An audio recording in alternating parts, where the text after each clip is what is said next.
بسم اللہ الرحمن الرحیم۔ آداب زندگی۔ عنوان: سفر کے آداب۔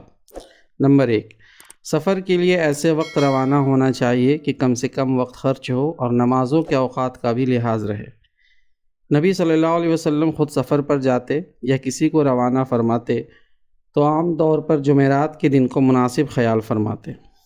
نمبر 2، سفر تنہا نہ کیجیے، ممکن ہو تو کم از کم 3 آدمی ساتھ لیجیے، اس سے راستہ میں سامان وغیرہ کی حفاظت اور دوسری ضروریات میں بھی سہولت رہتی ہے، اور آدمی بہت سے خطرات سے بھی محفوظ رہتا ہے۔ نبی صلی اللہ علیہ وسلم نے فرمایا، اگر لوگوں کو تنہا سفر کرنے کی وہ خرابیاں معلوم ہو جائیں جو میں جانتا ہوں تو کوئی سوار کبھی رات میں تنہا سفر نہ کرے۔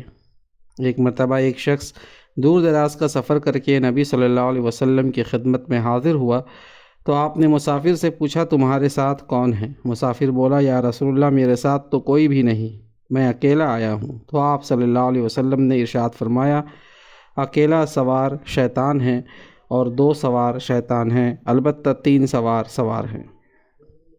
نمبر 3، عورت کو ہمیشہ کسی محرم کے ہمراہ سفر کرنا چاہیے۔ ہاں، اگر ایک آدھ دن کا معمولی سفر ہو تو کوئی حرج نہیں، لیکن احتیاط یہی ہے کہ کبھی تنہا سفر نہ کرے۔ نبی صلی اللہ علیہ وسلم کا ارشاد ہے،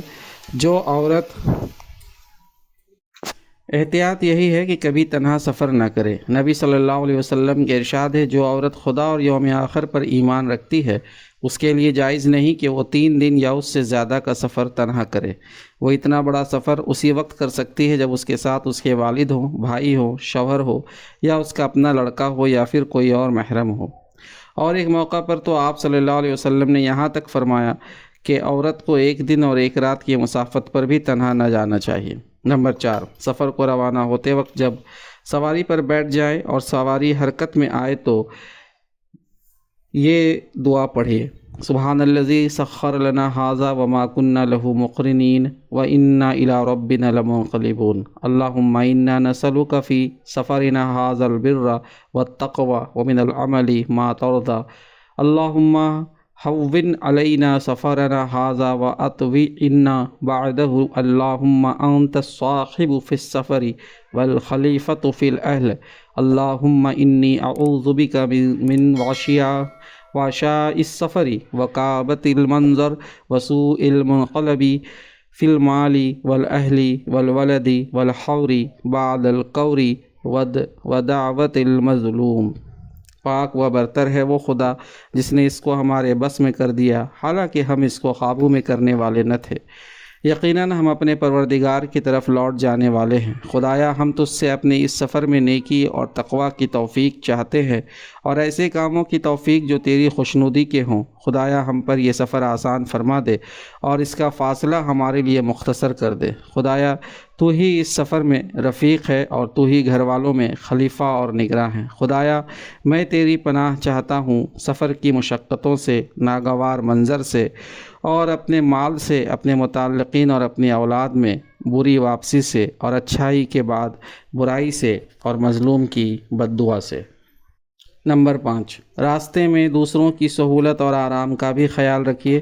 راستہ کے ساتھی کا بھی حق ہے۔ قرآن میں ہے، وَالصَّاحِبِ بِالْجَنبِ، اور پہلو کے ساتھی کے ساتھ حسن سلوک کرو۔ پہلو کے ساتھی سے مراد ہر ایسا آدمی ہے جس سے کہیں بھی کسی وقت آپ کا ساتھ ہو جائے۔ سفر کے دوران کی مختصر رفاقت کا بھی یہ حق ہے کہ آپ اپنے رفیق سفر کے ساتھ اچھے سے اچھا سلوک کریں اور کوشش کریں کہ آپ کے کسی قول و عمل سے اس کو کوئی جسمانی یا ذہنی اذیت نہ پہنچے۔ نبی صلی اللہ علیہ وسلم کے ارشاد ہے، قوم کا سردار ان کا خادم ہوتا ہے۔ جو شخص دوسروں کی خدمت کرنے میں لوگوں سے سبقت لے جائے، اس سے نیکی میں آگے بڑھنے والا اگر کوئی ہو سکتا ہے تو صرف وہی جو خدا کی راہ میں شہادت پائے۔ نمبر 6، سفر کے لیے روانہ ہوتے وقت اور واپس آنے پر 2 رکعت شکرانے کے نفل پڑھیے۔ نبی اکرم صلی اللہ علیہ وسلم کا یہی عمل تھا۔ نمبر 7، جب آپ کی گاڑی، بس یا جہاز بلندی پر چڑھے یا اڑے تو یہ دعا پڑھیے، اللہم لک الشرف علی کل شرف ولک الحمد علی کل حال۔ خدایا، تجھے ہر بزرگی اور بلندی پر بڑائی حاصل ہے، حمد و ثنا ہر حال میں تیرا ہی حق ہے۔